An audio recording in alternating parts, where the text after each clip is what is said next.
Hi guys, it's me Albin and welcome to Albin's Hub. അപ്പോൾ guys ഒരുപാട് നാളുകൾ ശേഷമാണ് നമ്മളിപ്പം ഒരു ഔട്ട്ഡോർ ഷൂട്ടുമായിട്ട് വന്നേക്കുന്നത്. ഔട്ട്ഡോറിൽ വെച്ച് നമ്മൾ റിയാക്ഷൻ ചെയ്യാൻ പോകണം. ഏത് മൂവിയാണെന്നല്ലേ, നമ്മുടെ മമ്മൂട്ടി കമ്പനി പ്രൊഡ്യൂസ് ചെയ്യുന്ന, മമ്മൂട്ടി നായകനായിട്ട് വരുന്ന കണങ്കാവൽ എന്ന മൂവിയുടെ ഒരു ചെറിയൊരു റിയാക്ഷൻ വീഡിയോ ആണ്. അപ്പം ആരാ ഡയറക്റ്റ് ചെയ്തതെന്ന് വെച്ചാൽ ജിതിൻ കെ ജോസ് എന്ന് പറഞ്ഞിട്ടൊരു പുള്ളിയാണ് ഡയറക്റ്റ് ചെയ്തിരിക്കുന്നത്. പ്രൊഡ്യൂസർ ബൈ ഓൾറെഡി ഞാൻ പറഞ്ഞു മമ്മൂട്ടി കമ്പനി തന്നെ. പിന്നെ story by Jithin K Joseph and Jishnu Sreekumar എന്ന് പറഞ്ഞിട്ടുള്ള അവരൊക്കെയാണ് ഇതിൻ്റെ സ്റ്റോറിയും കാര്യങ്ങളൊക്കെ ചെയ്തത്. അപ്പോൾ നമ്മൾ ഇന്നലെ വന്ന ട്രെയിലറാണ്, അപ്പോൾ നമുക്ക് റിയാക്ഷൻ ചെയ്യാൻ പറ്റില്ല. അപ്പോൾ നമുക്ക് ഇന്ന് റിയാക്ഷൻ ചെയ്യാം. അപ്പോൾ നമുക്ക് പോകാം. മമ്മൂട്ടി കമ്പനി.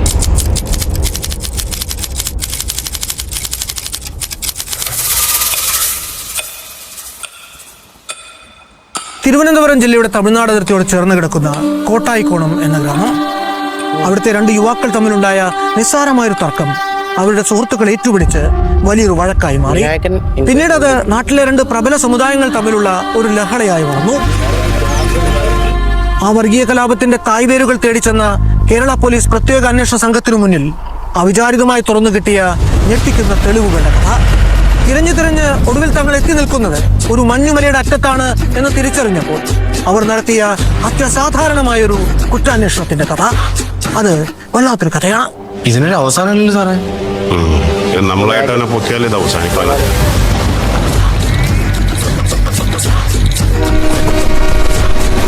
സാറേ അവർ ഇത്രയൊക്കെ ചെയ്തിട്ട് എങ്ങനെയാണ് സാറേ ഞാൻ സമ്മാനം തിരിച്ചു പോകുന്നത്? സാറേ നമ്മൾ വിചാരിച്ചത്ര ബ്രില്യൻ്റ് അല്ലെന്നാണ് തോന്നുന്നത്.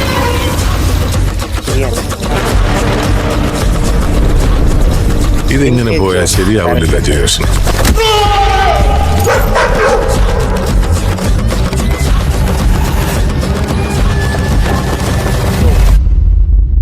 ഏറ്റവും കൂടുതൽ സുഖം കിട്ടുന്നത് എന്തിനെ കൊല്ലുമ്പോഴെന്നറിയോ?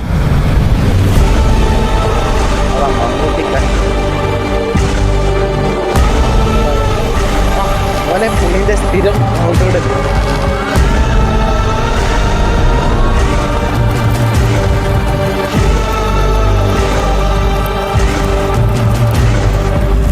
November 27th, കണങ്കാവൽ. അപ്പോൾ ഗൈസ് ട്രെയിലർ കണ്ടു. ഒരു ചെറിയൊരു ഷോർട്ട് ട്രെയിലർ നമ്മുടെ മമ്മൂട്ടിക്കാൻ അവസാനമാണ് കാണിക്കുന്നത്. അതെങ്ങനെയാണെന്ന് ഞാൻ പറയാം. ഇത് നമ്മുടെ സൈനൈഡ് മോഹൻ്റെ കഥ പറയുന്ന ഒരു സിനിമയാണെന്നൊക്കെ ആരൊക്കെയോ പറയുന്നു. റൂമേഴ്സ് മാത്രമായിട്ട് അവിടെ നിൽക്കുകയാണ്. കാരണം മിനിഞ്ഞാത്തൊരു ഇൻ്റർവ്യൂ ഞാൻ കണ്ടു. ഇവരുടെ ഈ ഡയറക്ടറിൻ്റെയും ഈ സ്റ്റോറി റൈറ്റ് ചെയ്ത പുള്ളീൻ്റെയും ഒരു ചെറിയ ഇൻ്റർവ്യൂ ഞാൻ കണ്ടപ്പം അതിനകത്ത് ഇവർ ആദ്യം രണ്ട് പേര് ഇതാക്കിയെങ്കിലും അവർക്കത് സ്പോയിലറായിട്ട് തോന്നിയുണ്ട്. അത് മാറ്റിയിട്ടാണ് കണം കാവൽ എന്ന ഈ ഒരു ടൈറ്റിൽ ഇട്ടത്.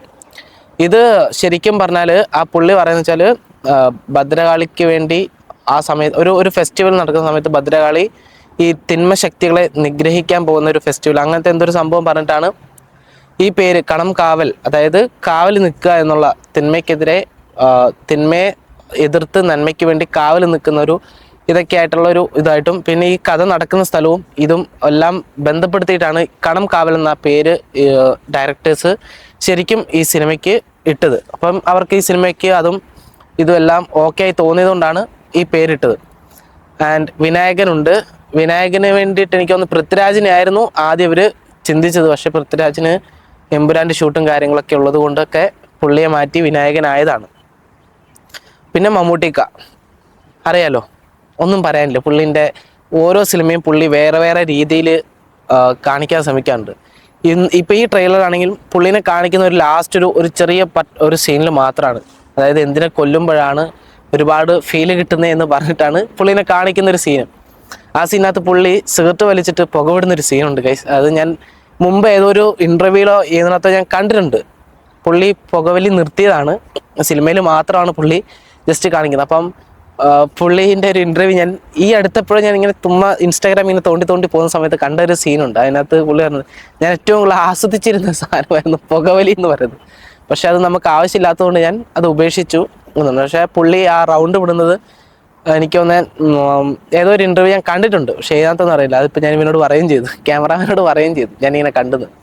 അപ്പം അടിപൊളി ട്രെയിലറൊക്കെ ആയിരുന്നു. നമുക്ക് എന്തായാലും നവംബർ 29 കാണാം പടം ഏത് ലെവലിൽ വരും എന്നുള്ളത്. മമ്മൂട്ടിയൊക്കെ ആയതുകൊണ്ടും മമ്മൂട്ടി കമ്പനി ആയതുകൊണ്ടും വലിയ പ്രതീക്ഷയൊക്കെയാണ് എല്ലാവർക്കും ഉള്ളത്. പ്രത്യേകിച്ച് മമ്മൂട്ടി ഫാൻസിനൊക്കെ ഒരുപാട് പ്രതീക്ഷയോടെ കാത്തിരിക്കുന്ന ഒരു സിനിമയും കൂടിയാണിത്. അപ്പോൾ നമുക്ക് നവംബർ 29 സിനിമ പോയി തിയേറ്ററിൽ പോയി കാണാം. അപ്പം ഓക്കെ ഗൈസ്. അപ്പോൾ ഗൈസ്, വീഡിയോ നിങ്ങൾക്ക് ഇഷ്ടപ്പെട്ട് കഴിഞ്ഞാൽ എൻ്റെ റിയാക്ഷൻ ഇതുപോലത്തെ ഒരുപാട് പുതിയ റിയാക്ഷൻസ് വരും. അപ്പോൾ അതൊക്കെ കാണാൻ താല്പര്യമുള്ളവർ ഈ വീഡിയോ ലൈക്ക് ചെയ്യുക, ഷെയർ ചെയ്യുക, സബ്സ്ക്രൈബ് ചെയ്യുക, സപ്പോർട്ട് ചെയ്യുക. അപ്പം സീ യു.